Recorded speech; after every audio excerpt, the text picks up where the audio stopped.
안녕하세요, 서우치다입니다. 이번 시간은요, 여러분들이 매일 그리고 너무나 자주 들어왔던 독서를 해야 되는 이유, 책을 읽어야 되는 필요성에 대해서 한 번에 필요한 것들만 정리하는 영상입니다. 미리 구독하기, 좋아요, 알림 설정 부탁드리면서 그럼 지금 시작합니다. 자, 책을 읽어야 되는 이유는 누구나 알고 있지만 이젠 진짜 독서를 해야 되는 시기가 왔습니다.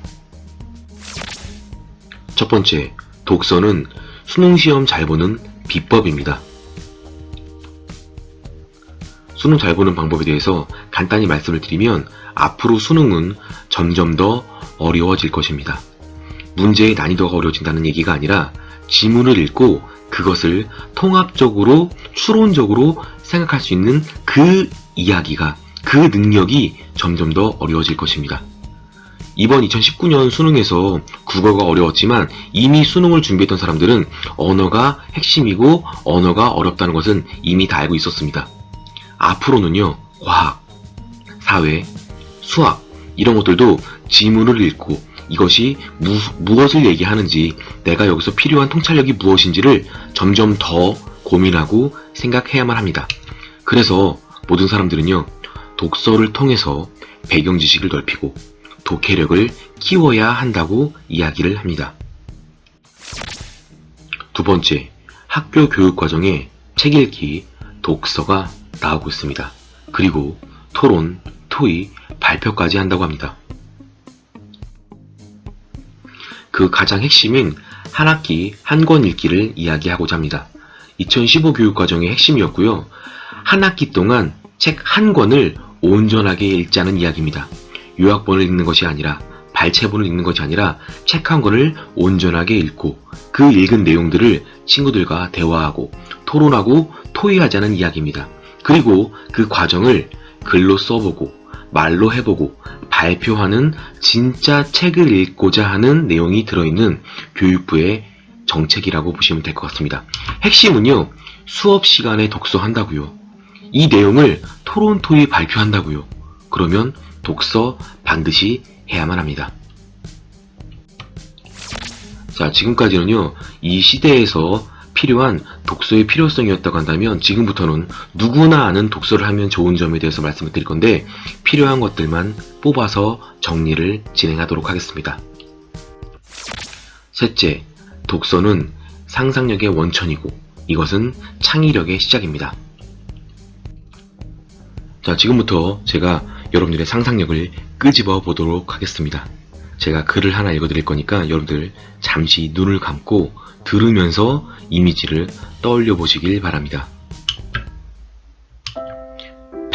파란 하늘 아래 새초록색의 넓은 들판이 있습니다. 그리고 그 파란색과 그 초록색이 맞닿은 곳에 빨간 지붕의 집이 있습니다. 그곳에는 누가, 무엇이 살고 있을까요? 라는 글을 읽었을 때 여러분의 상상력은 바로 지금 떠오른 이미지입니다. 이 이미지의 원천은요, 여러분이 분명히 누구한테 들었을 때 혹은 읽었을 때 맞닿은 이미지, 운해적 활용일 것입니다. 자, 여러분이 떠올린 그 상상력이 창의력이 되는 방법은 간단합니다. 바로 좌뇌와 우뇌가 함께 활용하는 것이고요. 이것이 바로 창의력의 시작이자 원천이라고 이야기를 합니다. 좌뇌와 우뇌가 함께 상호작용하고 상호관계가 되도록 연습하는 유일한 방법은 독서밖에 없습니다. 네 번째, 독서는 간접 경험을 넓혀줍니다. 그리고 이것이 바로 진로 교육의 시작입니다. 독서를 해야 되는 가장 중요한 이유 중 하나는 바로 독서는 간접 경험의 대표 주자입니다.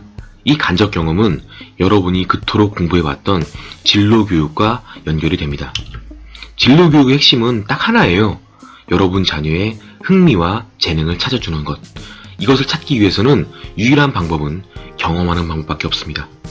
경험을 나누어 보면 직접 경험과 간접 경험으로 나눠집니다. 직접 경험은 실제로 해봐서 내가 이것을 좋아하는지, 잘하는지를 아는 거지만 간접 경험은 책을 읽어서 활용하는 방법밖에 없습니다. 그래서 우리는 자기소개서 같은 것을 쓸 때 가장 감명 깊게 읽은 책이 무엇이냐라는 질문을 받습니다. 그때 지적 수준을 알고 싶어서 물어본 질문이 아니라 네가 어떤 거를 좋아하고 어떤 재능이 있어 라는, 즉 어떤 간접 경험을 해봤어 라고 물어보는 질문입니다. 그래서 여러분 자녀의 진로에 관련된 책을 읽고 쓰도록 해주셔야만 합니다. 5번째, 독서는 지식을 키워줍니다. 그리고 이 지식들이 배경지식의 시작입니다. 자, 지식이 배경지식이 되기 위해서는 누구나 알고 있는 원칙이 하나 있습니다. 바로 독서는 지식의 원천이라는 것입니다. 자, 그러면 배경지식이 뭐냐라고 생각해 보신다면 지식 A를 알고서 이것들이 지식 B와 지식 C가 연결이 된다는 것입니다. 즉, 지식 A를 위해서는 지식 B와 C도 함께 아는 것을 우리는 배경지식이라고 이야기를 합니다. 자, 반대로 독서가 지식의 원천이라고 했잖아요. 그럼 지식을 얻기 위해서는 독서를 해야만 합니다. 지식 A를 얻기 위해서는 우리는 책 A를 읽어야만 하고요. 지식 B를 얻기 위해서는 책 B를 읽어야만 합니다. 지식 C를 얻기 위해서는 당연히 책 C를 읽어야만 합니다. 이것이 바로 통합 독서, 연계 독서라고 이야기를 합니다. 자, 그러면 책 A와 책 B, 책 C를 누가 어떻게 연결시켜 줄 건지는 여러분들께서 진지하게 고민을 해보셔야만 합니다. 6번째, 마지막입니다. 독서는요, 공부의 캐파시티를 키워줍니다. 이것이 메타인지의 시작입니다. 여기 공부하는 힘을 담는 그릇이 있습니다. 그리고 우리는 공부를 위해서 추론하고 사고할 수 있는 능력이 있어야만 합니다. 그릇이 작다면 많이 담지 못하고 여러 번 날라야 되겠지만 이 그릇을 크게 키운다면 사고도 많이 할 수 있고 추론도 잘 할 수 있습니다. 바로 독서는요, 이 공부하는 힘, 사고력, 추론력을 크게 키울 수 있는 그릇, 캐파시티를 넓혀주는 유일한 방법이라고 생각이 됩니다. 주변에 공부를 잘한 사람들 혹은 후회하는 것이 있다고 한다면 바로 어렸을 때 책 좀 많이 읽을 걸 이라고 이야기합니다. 바로 내가 생각하고 추론할 수 있는 그 그릇을 크게 키우지 못했던 것을 후회하고 그렇게 해주길 바란다고 이해하시면 될 것 같습니다. 자, 공부하는 힘은 메타인지라는 능력으로 연결이 됩니다. 메타인지 뭐냐라고 한다면 말로 못하면 모르는 것이다 라고 대부분 알고 있습니다.